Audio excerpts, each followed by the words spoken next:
एवं उत्तर प्रदेश बुलेटिन में खबरें विस्तार से। उत्तर प्रदेश के मुख्यमंत्री योगी आदित्यनाथ अयोध्या दौरे पर रहे, जहां अयोध्या में सीएम योगी ने भगवान श्री राम के दर्शन पूजन किए, साथ ही भव्य राम मंदिर के निर्माण कार्यों का जायजा लिया। इसके बाद सीएम योगी साकेतवासी पूज्य महंत श्री रामचंद्र परमहंस दास महाराज के समाधि स्थल पर पहुंचे, जहां उन्होंने श्रद्धांजलि अर्पित की, साथ ही पुष्पांजलि कार्यक्रम में शामिल हुए। इधर सीएम योगी के दौरे को लेकर प्रशासन अलर्ट मोड पर नजर आया, वहीं मुख्यमंत्री की सुरक्षा को लेकर कड़े इंतजाम किए गए।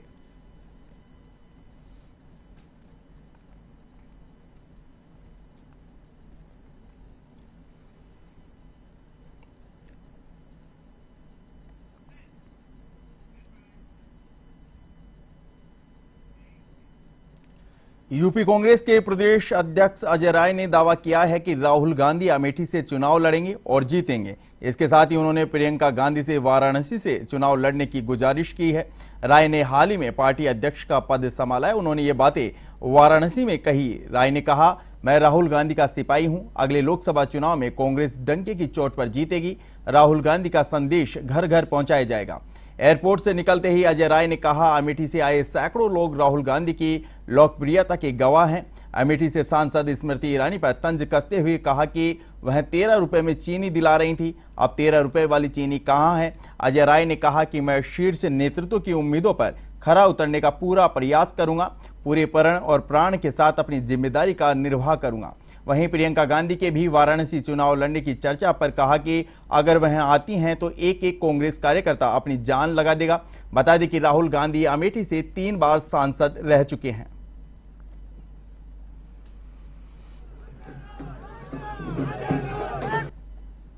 सबसे बड़ा मुख्य मुद्दा इस प्रदेश के अंदर जिस तरीके से एक माहौल बनाया जा रहा है, जिस तरीके से बेरोजगारी, महंगाई और जो आज डर का कि डरवा कर अपने साथ ले लो, ईडी सीबीआई को भेजकर अपने साथ ले लो, उस पे हम सब कांग्रेस का हमारा नेता जो राहुल गांधी ने प्यार का पैगाम कन्याकुमारी से कश्मीर दिया है और हमारे खड़गे सामने दिया, हमारी नेता प्रियंका गांधी ने जो विश्वास किया, ये पूरा एक एक जो संदेश है राहुल गांधी का, कांग्रेस पार्टी का, एक एक गांव, एक एक घर घर पहुंचाएंगे।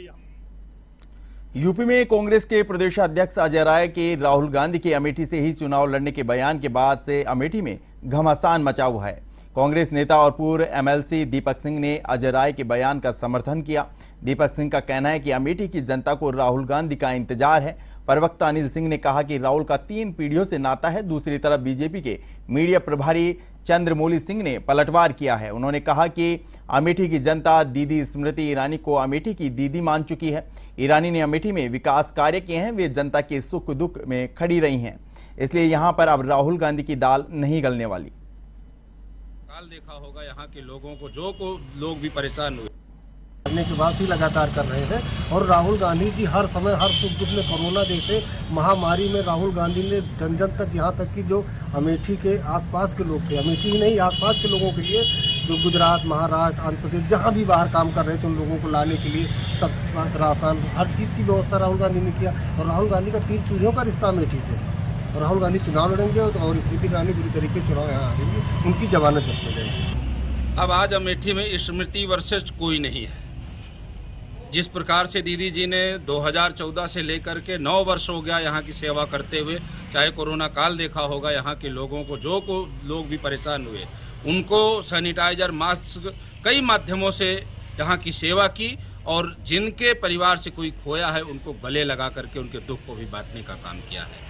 आज वो परिवार की सदस्य हो गई हैं। अमेठी उनको अपना चुका है, अपनी बहन बोल चुका है, अपनी दीदी बोल चुका है। इसलिए यहाँ पे स्मृति वर्सेज कोई नहीं है। अगर राहुल जी आते हैं तो 15 वर्ष जो उन्होंने अमेठी का बर्बाद किया है, उसका बदला यहाँ का नौजवान, यहाँ का किसान, सारे लोग लेने वाले हैं। अजय राय जी ने राहुल गांधी जी को जो अमेठी से लड़ने की बात कही है, निश्चित रूप से अमेठी का जन जन पहले से उसकी तैयारी कर रहा है। अमेठी के लोग राहुल गांधी जी को अपना परिवार मानते हैं और राहुल गांधी जी अमेठी के लोगों को अपना परिवार मानते हैं। अमेठी इस बार राहुल गांधी जी को रिकॉर्ड मतों से जिताकर अपनी भूल सुधारना चाहती है, क्योंकि राहुल गांधी जी जब वायनाड के सांसद हैं तब भी अमेठी को ठीक उसी तरह मोहब्बत करते हैं जैसे। वाराणसी में ज्ञानवापी सर्वे का 16वां दिन है। भारतीय पुरातत्व विभाग की टीम ज्ञानवापी परिसर में सर्वे कार्य कर रही है। 15 दिनों में टीम ने लगभग 92 घंटे का सर्वे कर लिया है। इन 92 घंटों में टीम को कई अहम साक्ष्य मिले हैं, जिनकी रिपोर्ट भी तैयार की जा रही है। दीवारों और गुंबद में मिली कलाकृतियों से उनके काल और समय का पता लगाया जा रहा है। सर्वे के मद्देनजर वाराणसी में केंद्रीय सुरक्षा बल, पैरामिलिट्री और एनएसजी और एटीएस समेत कमिश्नरेट पुलिस की टीमें तैनात की गई हैं। वहीं एएसआई की टीम 4 भागों में बंटकर सर्वे का काम कर रही है, जिसमें 2 टीमें तहखाने और 2 टीमें बाहरी परिसर में लगी हैं। एएसआई की टीम मशीनों से निर्माणों की जांच कर रही है। इसके साथ ही विशेषज्ञ अपनी जांच से कलाकृति और निर्माण शैली पर अध्ययन कर रहे हैं।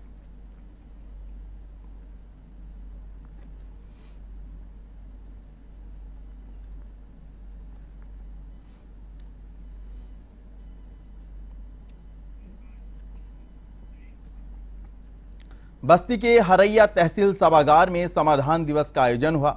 यहां भीषण गर्मी के बावजूद फरियादियों की लंबी लाइन लगी नजर आई। वहीं कमिश्नर अखिलेश सिंह और आईजी रामकृष्ण भारद्वाज ने जनता की समस्याओं को सुनकर अधिकारियों को आवश्यक दिशा निर्देश दिए। इस मौके पर सीडीओ राजेश कुमार प्रजापति, एसडीएम गुलाब चंद्र, तहसीलदार मोनिका वर्मा भी मौजूद रही।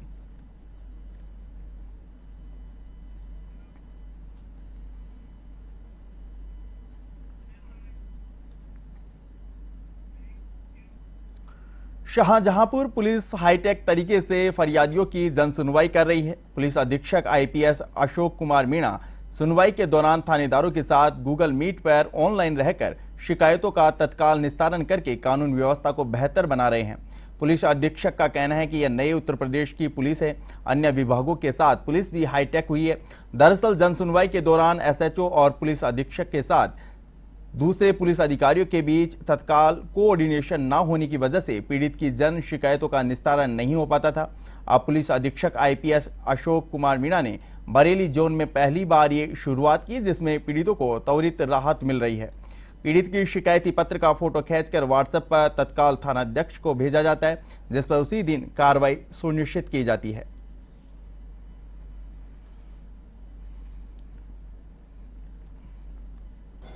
जैसे कि शासन की प्रायोरिटी है जन सुनवाई, तो हर रोज़ 10 से 1 के बीच के अंदर जितने भी हमारे अधिकारी और एसएचओज हैं वो गूगल मीट के थ्रू यहाँ जुड़े रहते हैं और जो भी फरियादी हमारे सामने आते हैं तो उनकी बात को यहाँ पे सुना जाता है। साथ ही साथ वो अपने ऑफिस में और अपने थाने पर भी पैरेलली सुनवाई करते रहते हैं। जो भी फरियादी अपनी बात बताता है तुरंत से संबंधित एसएचओ से बात की जाती है।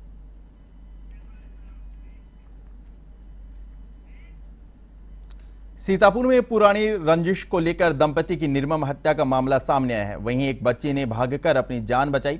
मामला थाना हरगांव क्षेत्र के राजेपुर गांव का है। जानकारी के अनुसार पुरानी रंजिश को लेकर दंपति की लाठी डंडों से पीट कर हत्या कर दी। वहीं 11 वर्षीय मासूम बच्चे ने भागकर अपनी जान बचाई।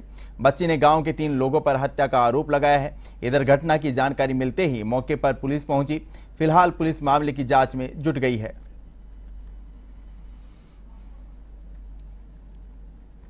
हरगांव के अंतर्गत ग्राम राजेपुर से सूचना पुलिस को प्राप्त हुई कि 2 पक्षों में झगड़ा हुआ है, जिसमें 2 लोगों की मृत्यु हुई है।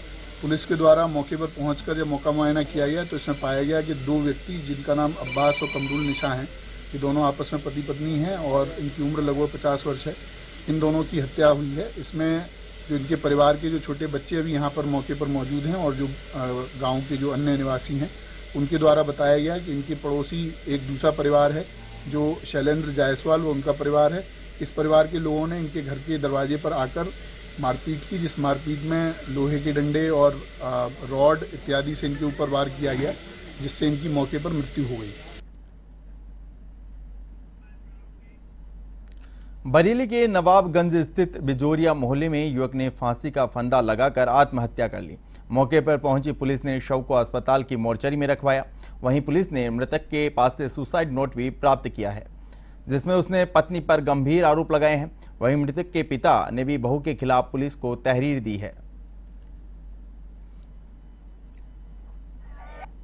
ये मामला तो मुझे ये फांसी नहीं मालूम पड़ रही है लगी हुई, क्योंकि ये मतलब किसी न किसी प्रकार ये घटना घटाई हुई लग रही है। फांसी वाला व्यक्ति बाल्टी में टिका नहीं रहेगा। इनकी टच हो रही है। शादी इनकी कब हुई है? शादी नहीं हुई है। ये लड़की भाग के इनके साथ ले गई थी। पहले कहाँ थी ये? उसी परिवार में थी, इनके चचेरे भाई के घर में। तो ये भाग के आई है? हाँ, ये भाग के आई थी। आपको क्या आशंका लग रही है? मुझे आशंका इस लड़की पर पूरी है कि इसने मतलब ये हत्या करी गई है। हरदोई के पाली कस्बे में बस अड्डे के पास झाड़ियों में 3 वर्षीय मासूम खून से लथपथ पड़ा मिला। इधर मामले की जानकारी मिलते ही परिजन उसे आनन फानन में अस्पताल ले गए, जहां डॉक्टरों ने उसे मृत घोषित कर दिया। घटना के बाद कस्बे में हड़कंप मच गया। थोड़ी देर में ही मौके पर भारी भीड़ जमा हो गई। फिलहाल पुलिस मामले की जांच में जुटी हुई है।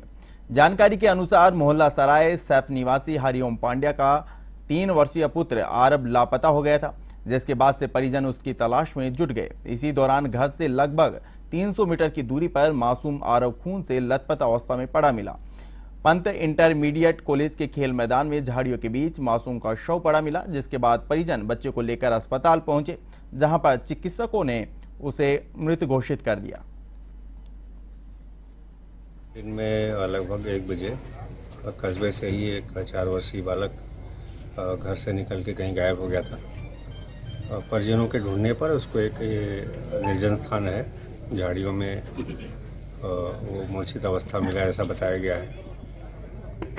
कुछ ब्लीडिंग टाइप की कान से दिखाई पड़ रही थी। ये लोग उसको इलाज के लिए ले गए शाहजहानपुर, किंतु मृत घोषित किया गया। अभी कॉज ऑफ डेथ सर्टेन नहीं है। कुछ प्रारंभिक जानकारियां मिली हैं कि कैसे यहाँ तक आया है। आजमगढ़ शहर की कोतवाली पुलिस ने मुठभेड़ में क्षेत्र के टॉप 10 अपराधी और हिस्ट्री शीटर को गिरफ्तार कर लिया। इस दौरान अभियुक्त बाएं पैर में गोली लगने से घायल हो गया, जिसको इलाज के लिए अस्पताल में भर्ती करवाया गया। गिरफ्तार अभियुक्त पर हत्या के प्रयास, लूट, डकैती जैसे गंभीर अपराधों में कुल 47 अभियोग पंजीकृत हैं। वहीं पुलिस ने अभियुक्त से अवैध असला और कारतूस बरामद किए हैं।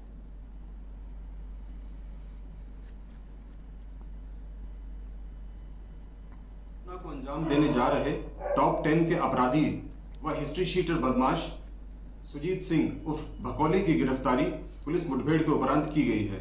ये अपराधी उकरौड़ा कोतवाली क्षेत्र का रहने वाला है व इसके ऊपर 47 मुकदमे पूर्व से दर्ज हैं। पुलिस को सुबह 3:30 बजे यह सूचना मिली कि एक अपराधी उकरौड़ा की दिशा से हाफिजपुर की तरफ निकलेगा व इसके पास असला है। इस सूचना पर पुलिस की 2 टीमें गठित करी गई व हाफिजपुर के पास इसकी घेराबंदी करी गई। अब खबर बरेली से है, जहां ट्रेन में चोरी करने वाले गिरोह के 2 शातिर अपराधी पुलिस के हत्थे चढ़ गए। दरअसल पिछले दिनों रेलवे के सदस्य की अटैची का ताला तोड़कर आरोपियों ने लाखों की नकदी उड़ाई थी। ये आरोपी एसी कोच के लोगों को निशाना बनाते थे। ऐसे में पुलिस ने शातिर अपराधियों से 1,60,000 नगद और सोने चांदी के आभूषण बरामद किए हैं।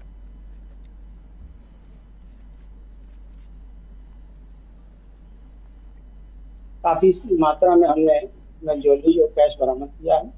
इन अभियुक्तों के विरुद्ध अन्य जगहों पर भी मुकदमे पंजीकृत हैं। उज्जैन में भी इसने 300 ग्राम चोरी की थी सोने की, जब ये लौट रहा था उज्जैन से, तो वो भी मुकदमे में ये वांछित किया जा रहा है। वहाँ के भी आईओ आए हुए हैं जिन्होंने इससे पूछताछ की है। इसी तरह से गाजियाबाद के 2 मुकदमे हैं जिसमें इसने स्वीकार किया है कि इसने ट्रेन में चोरी किया था। उसमें भी आगे पूछताछ करके कार्रवाई की जाएगी। खबर उत्तर प्रदेश के मैनपुरी से है, जहां आलूपुरा अड्डा स्थित जेडीएस पब्लिक एकेडमी में पढ़ने वाले छात्र के साथ टीचर ने मारपीट की। वहीं जैसे छात्र की आंख पर चोट लग गई। वहीं जब इस मामले की जानकारी परिजनों को लगी तो परिजन अपने बेटे को लेकर दिल्ली एम्स पहुंचे, जिसके बाद छात्र का इलाज किया गया।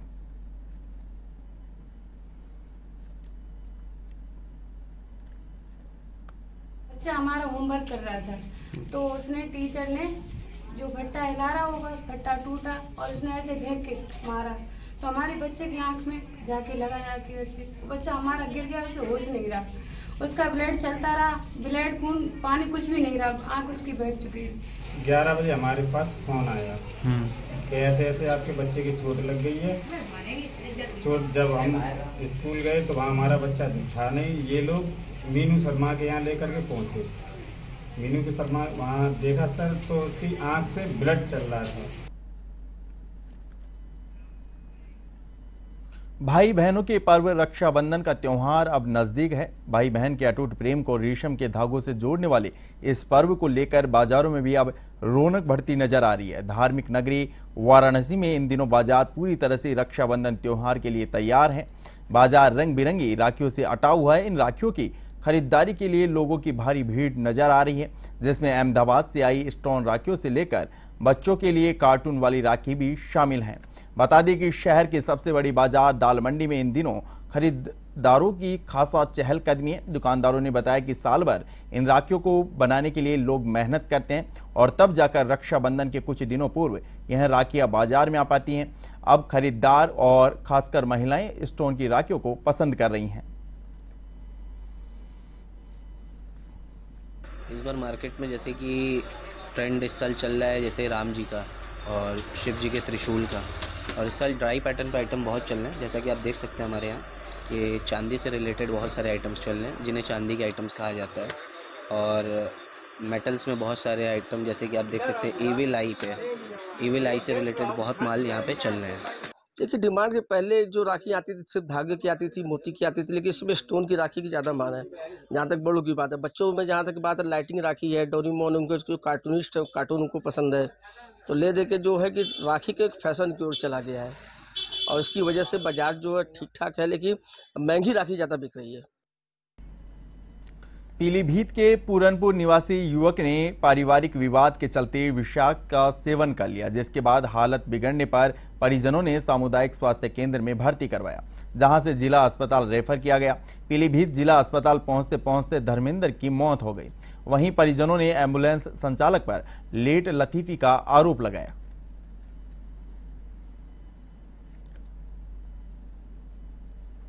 अरे ना तो कुछ गाड़ी भी हमने गाड़ी वाड़ी से कही, हम हाथ ऐसे देखा था, तक चले आए, हमने कही भी गाड़ी ही ना पहुंची, हमने कही हम धीरे धीरे तुम चला रहे जोर कर लियो, कही हम ना तुम चिल्लाओ चाहो कछु करो। ये बात किसने कही? एम्बुलेंस वालों ने? हाँ, कही चाहो तुम कछु करो, हम इतने धीरे ले जाएंगे। सर, हम जैसे आसाम को उतरे तो हम आप लोग चलो, हम पैसे बनाना है पीलीभीत। जनपद मैनपुरी के वह भोंगांव स्वास्थ्य विभाग के संरक्षण में चल रहे प्राइवेट हॉस्पिटल का ना तो कोई रजिस्ट्रेशन है, ना ही कोई मौके पर डॉक्टर यहां काम करते हैं, लेकिन इलाज सभी रोगों का करते हैं। लोगों ने बताया कि अब तक इस अस्पताल में इलाज के दौरान 4 लोगों की जान जा चुकी है। बताया जा रहा है कि यहां अवैध तरीके से डिलीवरी भी कराई जाती है। इस बारे में सीएमओ से बात करने पर बताया कि आपने बताया है जल्द ही जाँच की जाएगी, यदि उसका रजिस्ट्रेशन नहीं होगा तो उसे भी सीज किया जाएगा।